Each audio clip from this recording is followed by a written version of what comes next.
Hey everyone, welcome to Daily Current Affair MCQ. Today is 18th Feb 2025. Okay, 18 फरवरी 2025 है आपका. Let's start from our first question. See, our first question is which of the following statement are not correct in the respect of Chief Minister of Delhi. ठीक है, chief minister of Delhi को लेकर के कौन सा statement correct नहीं है वो आपको बताना है. ये क्वेश्चन इसलिए है क्योंकि अभी रिसेंट में दिल्ली में इलेक्शन हुआ है और जो दिल्ली में इसके पहले फॉर्मर गवर्नमेंट थी जिस पार्टी की, आम आदमी पार्टी की, जिसमें अरविंद केजरीवाल कह सकते हैं, तो उनकी पार्टी हार गई है और बीजेपी इस बार बहुमत में आई है. ठीक है, तो ये क्वेश्चन हमारे लिए बहुत इंपॉर्टेंट हो जाता है.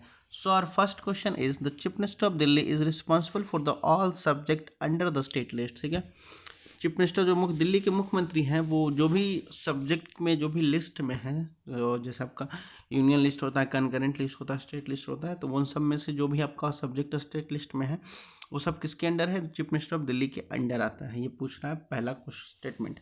Now the second statement is 42 constitutional amendment guaranteed the Delhi the status of a union territory with the legislative assembly and a council of minister. ठीक है, 42वां संविधान संशोधन के द्वारा दिल्ली को यूनियन टेरिटरी और लेजिस्लेटिव विधानसभा का अधिकार दिया गया था. तीसरा कहता है the chief minister of Delhi has the power to dissolve the Delhi legislative assembly before the completion of tenure. ठीक है, दिल्ली के मुख्यमंत्री के पास ये अधिकार है कि वो अपने कार्य पूरा करने से पहले ही क्या कर सकते हैं? विधानसभा भंग कर सकते हैं. ओके, तो बताओ इसमें से कौन सा स्टेटमेंट करेक्ट है? ओ माफ़ कीजिएगा, कौन सा इनकरेक्ट है वो पूछ रहा है. ओके, तो इसमें से कौन सा इनकरेक्ट है चीफ मिनिस्टर ऑफ दिल्ली को लेकर के बताओ. देखो, इसका जो सही आंसर हो जाएगा वो क्या होगा कि आपके तीनों के तीनों स्टेटमेंट क्या है? इनकरेक्ट हैं. ठीक है, तीनों के तीनों स्टेटमेंट जो हैं आपके गलत हैं. तो इसका रिगार्डिंग हमारा ऑप्शन जो हो जाएगा सही वो डी हो जाएगा, 1, 2 and 3. Okay, now move to the next question. देखो जो हमारा दूसरा क्वेश्चन है, consider the following with the reference to the committee member who select the chief election commissioner. ठीक है, बताना है आपको कि चीफ इलेक्शन कमीशन को कौन कौन से लोग सेलेक्ट करते हैं. जो कमेटी होती है इसमें कौन कौन से लोग होते हैं मुख्य चुनाव आयोग को सेलेक्ट करने के लिए. ठीक है, फर्स्ट ऑप्शन कहता है प्राइम मिनिस्टर, दूसरा कहता है लीडर ऑफ अपोजिशन. ठीक है, जो लोकसभा में आपका अपोजिशन पार्टी के लीडर होते हैं उसके लिए. ठीक है, जो भी राहुल गांधी हैं. तीसरा कहता है चीफ जस्टिस ऑफ इंडिया. ठीक है, जो आपका चीफ जस्टिस है CJI उसकी बात कर रहा है. और फोर्थ कहता है होम मिनिस्टर. ठीक है, तो बताओ इसमें से कौन सा सही है? जो लोग मिल के आपको चीफ इलेक्शन कमीशन को हम सिलेक्ट करते हैं. ओके, बताओ.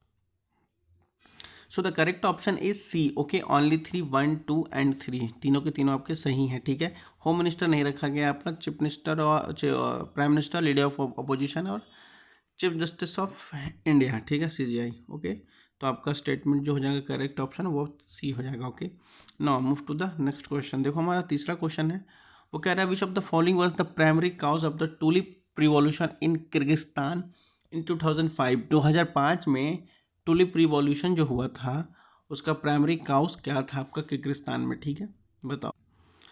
देखो इसका जो इम्पोर्टेंट हो जाएगा आपका, इसका जो करेक्ट आंसर होगा वो ए हो जाएगा. इकोनॉमिक डिस्पैरिटी थी, भेदभाव था, मतलब वित्तीय उतार चढ़ाव था, डिस्पैरिटी थी, और वाइड स्प्रेड करप्शन था, बहुत ज़्यादा भ्रष्टाचार था, जिसके कारण टूलिप रिवॉल्यूशन लाई गई थी किर्गिस्तान में 2005 में. Okay, now the next question, fourth question is consider the following with the reference of the earthquake. ठीक है, अर्थक्वेक अभी रिसेंटली में आपको देखने को मिला होगा, कल यानी 17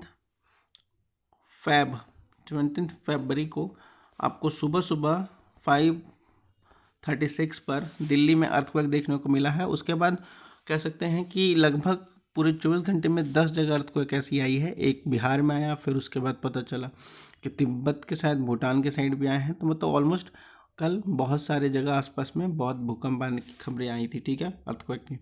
तो इसके कारण ये क्वेश्चन बहुत इंपॉर्टेंट है. तो बताओ अर्थक्वेक में जो पहला स्टेटमेंट कहता है कि the P wave travel faster than the S wave, can move through both solid and liquid. ठीक है, P वेव जो है S वेव से ज़्यादा फास्ट ट्रेवल करती है और सॉलिड लिक्विड दोनों में मूव कर सकती है. सेकंड कहता है S wave can travel only through solid. ठीक है, जो S वेव है सिर्फ सॉलिड में मूव करती है. थर्ड कहता है surface wave camps the most destruction during an earthquake. ठीक है, सरफेस वेव जो है मोस्ट सबसे ज़्यादा डिस्ट्रक्शन काउज करता है अर्थक्वेक में. ठीक है, फोर्थ कहता है P wave and S wave originate from the epic centre while the surface wave originate from the earthquake focus. ठीक है, आपका कहता है कि पी वेब और एस वेब जो है वो ऑरिजिनेट होता है एपिक सेंटर से, और वाइल द सरफेस वेब जो है वो ऑरिजिनेट होता है आपका अर्थक्वेक फोकस से। ठीक है, तो बताओ इसमें से कौन सा करेक्ट है अर्थक्वेक वेब को लेकर।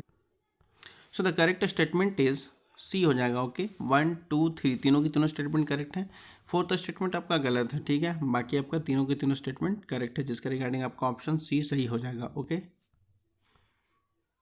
That solve for the today session. अगर कोई क्वेश्चन या कोई क्वेरी हो तो आप लोग पूछ सकते हैं कमेंट सेक्शन में। तब तक पढ़ते लिखते रहिए। धन्यवाद।